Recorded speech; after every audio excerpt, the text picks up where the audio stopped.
Number 10 is the MAS-38. The MAS-38 is a blowback-operated, fully automatic-only weapon. Despite using a pretty simple mechanism, it's not a simple gun to manufacture.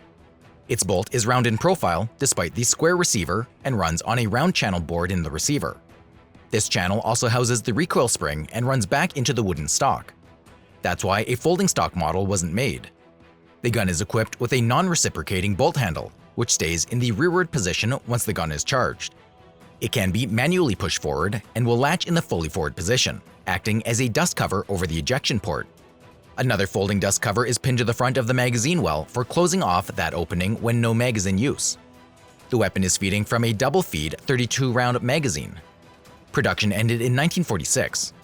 The French police continued to use them after World War II until it was replaced in the 1950s. Number 9 is the Suomi KP 31. The Suomi KP 31 is regarded by many as one of the most successful submachine guns in World War II. The Suomi is a blowback-operated selective-fire weapon. It operates from the open bolt. Its bolt and receiver were machined from high-quality steel, and the bolt was fitted to the receiver almost airtight. The rear cover of the receiver was screwed onto it also almost hermetically. This was necessary to achieve a fire rate reduction by using a simple vacuum valve in the receiver cover. Another interesting feature was the quick detachable barrel and barrel jacket. This feature, more adequate to machine guns, was also welcome during intensive firefights when many hundreds of shots were fired in fully automatic mode. Sometimes the barrel was also fitted with a machined muzzle brake. Suomi was fed from box or drum magazines. In general, the Suomi KP 31 was a highly effective, reliable, and accurate gun, but too expensive to manufacture. Number 8 is the Owen machine carbine. The Owen has a simple blowback design and fires from an open bolt. It's easily recognizable owing to its unconventional appearance, including the top-mounted magazine. Another unusual feature is the separate compartment inside the receiver, which isolates the small diameter bolt from its retracting handle utilizing a small bulkhead. This prevents dirt and mud from jamming the bolt and makes the Owen a highly reliable weapon. When tested, it was able to continue firing despite being dripped in mud and drenched with sand, while the Sten and Thompson submachine gun also tested stopped functioning at once. In jungle warfare, where both mud and sand were frequently problems, the Owen gun was highly regarded by the soldiers. It was the only entirely Australian-designed submachine gun and was used by the Australian Army from 1943 until the mid-1960s. Interestingly, in 2004, an underground weapons factory was seized in Melbourne, Australia, which was making, among other things, a silenced copy of the Owen submachine gun.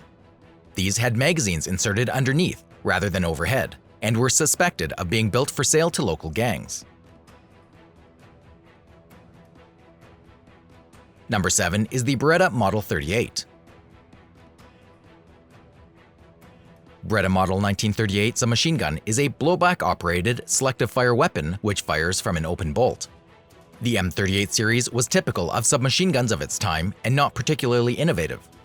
All variants had dual triggers, the front one for semi-auto fire and the rear for full auto, and all were chambered for 9mm parabellum. The fire rate was about 400 to 500 rounds per minute. Somewhat unusual for this type of gun is that it had a charging handle on the right side of the receiver and the ejection port on the left side. The stock was made from wood with a semi-pistol grip. Several versions also were developed with a folding shoulder stock and a separate pistol grip. They were intended mostly for parachute troops. It was a solid and well-made gun and developed a very good reputation.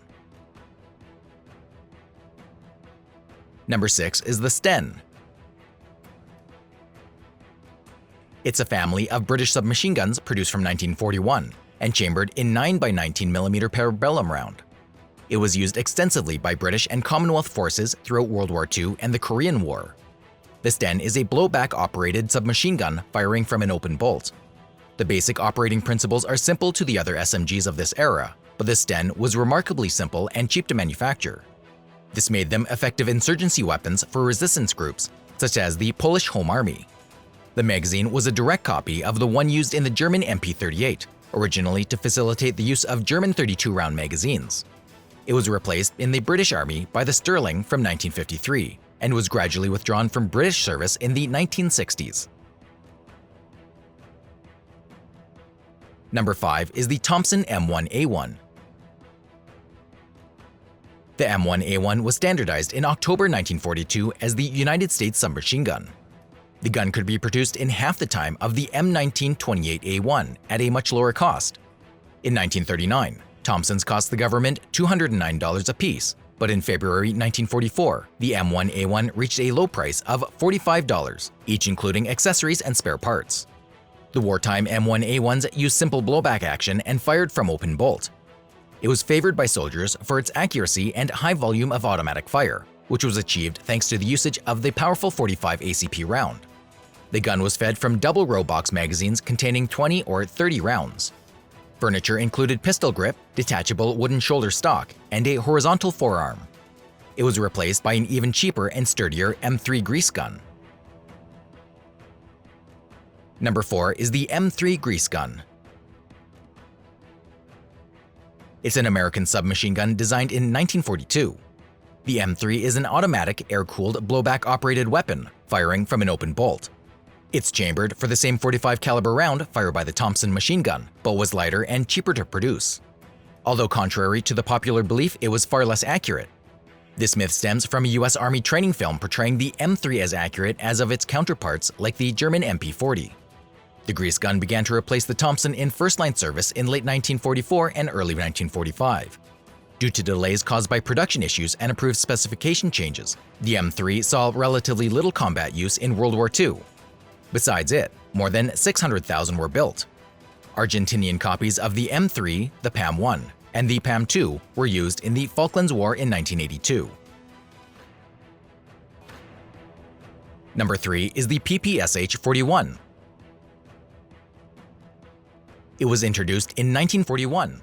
It fires the powerful 7.62 by 25mm Tarkov pistol round and can be loaded with either 35 round box or 71 round drum magazine. The PPSH is capable to fire 1,000 rounds per minute. It's very fast in comparison to most other military submachine guns of that time, but thanks to its weight of around 5.5 kilograms, it's very accurate. The Pepesha is a durable, low-maintenance weapon, made of low-cost, easily obtained components, primarily stamped sheet metal and wood. It saw extensive combat use during World War II and Korean War. Thanks to its firepower, the Soviets experimented to use it in a close air support anti-personnel role, mounting dozens of submachine guns on the Tupolev II. Number 2 is the MP40.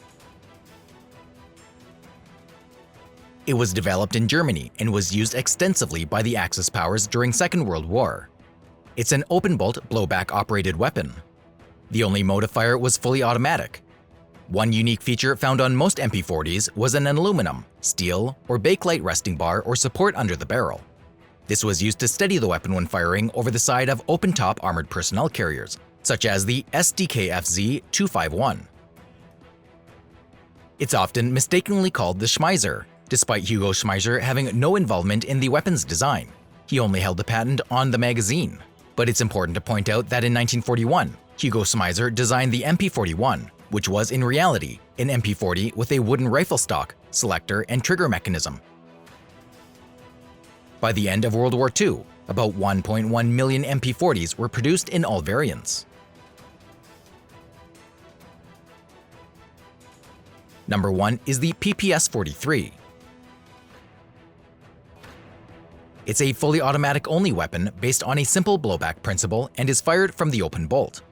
The PPS-43 was born as an answer to the need for a weapon that is more compact and mobile than PPSH-41.